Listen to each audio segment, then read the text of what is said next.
रहीम।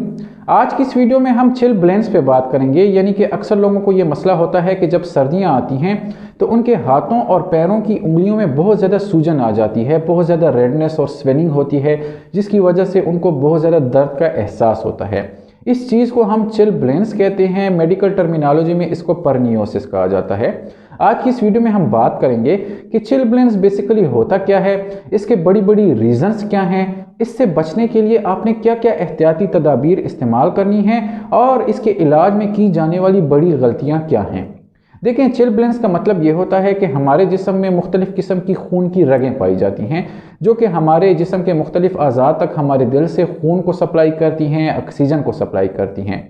हमारे हाथों और पैरों में भी खून की रगें होती हैं, लेकिन ये वाली रगें बनिस्बतन बारीक होती हैं। अब जब आपकी ये वाले आज़ा, आपके हाथ और पैर सर्दी में एक्सपोज होते हैं, बहुत ज़्यादा कोल्ड में इनकी एक्सपोजर होती है, तो उसकी वजह से ये वाली रगें सिकुड़ जाती हैं, इनमें वीज़ो कंस्ट्रिक्शन हो जाती है और आपके हाथों और पैरों की उंगलियों तक प्रॉपर खून और प्रॉपर ऑक्सीजन नहीं पहुंचता। इसकी वजह से वहाँ पे इन्फ्लेमेटरी प्रोसेस स्टार्ट हो जाता है, वहाँ पे नेक्रोसिस हो जाती है और आपको चिल ब्लेंस हो जाता है। अब चिल ब्लेंस में मुख्तलिफ़ किस्म की अलामतें आती हैं, लाइक आपके हाथों और पैरों की उंगलियों में बहुत ज़्यादा सूजन आ जाती है, इनमें बहुत ज़्यादा दर्द होता है, इनमें बहुत ज़्यादा रेडनेस होती है। इसकी वजह से अगर ये इस चीज़ का इलाज वक्त पे न किया जाए तो ये बढ़ भी सकता है और इसको सेकेंडरी बैक्टीरियल इन्फेक्शन की वजह से आपको वहाँ पे ज़ख्म भी पड़ सकते हैं।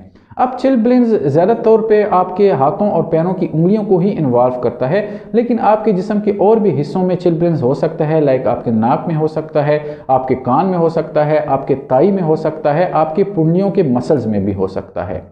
चिल ब्लेंस की और भी बहुत सारी रीज़न हो सकती हैं, लाइक कोई और डिजीज़ होती हैं जैसे कि ऑटो इम्यून डिजीज़ होता है, वायरल हेपेटाइटिस होता है, उसकी वजह से भी आपको चिल ब्लेंस होता है। अक्सर औकात जबकि आपके हाथ और पैर सर्दी में एक्सपोज होते हैं तो उसके 24 घंटे के बाद आपको ये वाली अलामतें स्टार्ट हो जाती हैं और अक्सर लोगों को ये 1 से लेके 3 हफ्तों में इसका ठीक हो जाती हैं, उनकी ये वाली अलामतें ख़त्म हो जाती हैं। कुछ लोगों में ये परसिस्ट भी कर सकती हैं, कुछ लोगों में ये 3 से लेके 4 महीनों तक भी ठीक हो सकती हैं। अब बात करते हैं कि आपने चिल ब्लेंस से बचने के लिए क्या क्या करना है। सबसे पहले नंबर पर आपने अपने एक्सपोज पार्ट्स, अपने हाथों, अपने पैरों, अपने नाक और कान को सर्दी से बचाने के लिए खुसूसी इक़दामात करने हैं। आपने सॉक्स का इस्तेमाल करना है, अपने जुराबों का इस्तेमाल करना है, अपने टोपी का इस्तेमाल करना है। साथ ही साथ अपने हाथों और पैरों को एकदम से ठंडा या गर्म होने से बचाना है। हम लोग क्या करते हैं कि अंदर गर्म इन्वायरमेंट में बैठे होते हैं, एकदम से हम बाहर चले जाते हैं, हमारे हाथ एकदम से ठंडे हो जाते हैं। या अक्सर लोग जो कि बाहर सर्दी में घूम रहे होते हैं, एकदम से जब वो घर में आते हैं तो हीटर के ऊपर अपने हाथ पकड़ लेते हैं, जिसकी वजह से आपकी रगें और ज़्यादा ख़राब होती हैं। तो आपने कोशिश करनी है कि आपने ये वाला काम नहीं करना, एकदम से अपने हाथों को ठंडा या गर्म होने से बचाना है।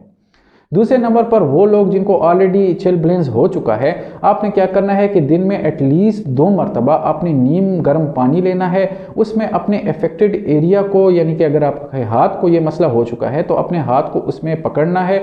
एटलीस्ट 5 से लेकर 10 मिनट्स तक आपने वहाँ पे अपने हाथ रखने हैं। उसके बाद अपने हाथों को खुश्क करना है और कोई स्मूथिंग एजेंट जैसे कि वेज़लीन जेली का इस्तेमाल करना है। आपने उसको ऊपर आहिस्ता आहिस्ता वेज़लीन से मसाज करना है। तीसरे नंबर पर आपने अपनी डाइट में उन चीज़ों का इस्तेमाल करना है जो कि आपकी खून की रवानी को इंक्रीज़ करें, आपके खून की सप्लाई को इंक्रीज़ करें। लाइक आपने जिंजर का इस्तेमाल करना है, आपने अदरक और लहसुन का इस्तेमाल करना है, आपने हल्दी का इस्तेमाल करना है।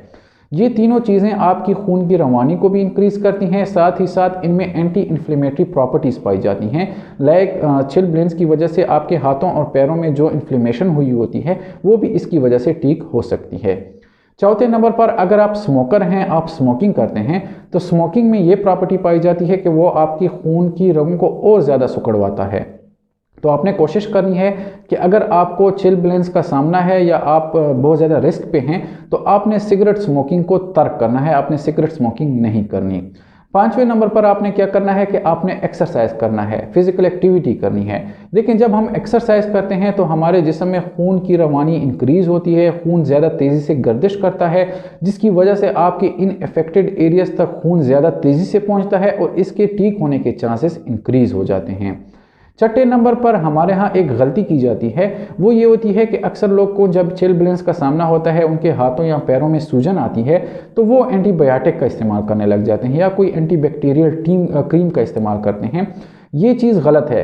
चिलब्लेंस के जो रीज़न होती है उसमें बेसिकली सर्दी की वजह से आपकी रगें सिकुड़ती हैं। इसके रीज़न में कोई बैक्टीरिया, कोई वायरस इन्वॉल्व नहीं होता, लेकिन हाँ, अगर आप वक्त पे इस चीज़ का इलाज नहीं करेंगे, ये चीज़ इंक्रीज़ हो जाएगी, तो उसकी वजह से चांसेस हो सकते हैं कि आपको सेकेंडरी बैक्टीरियल इन्फेक्शन हो और उस टाइम पे आपको एंटी बैक्टीरियल या एंटीबायोटिक की ज़रूरत पड़ सकती है। लेकिन आपने उस चीज़ के लिए भी अपने डॉक्टर से रजू करना है और प्रॉपर एंटीबायोटिक का इस्तेमाल करना है। शुक्रिया।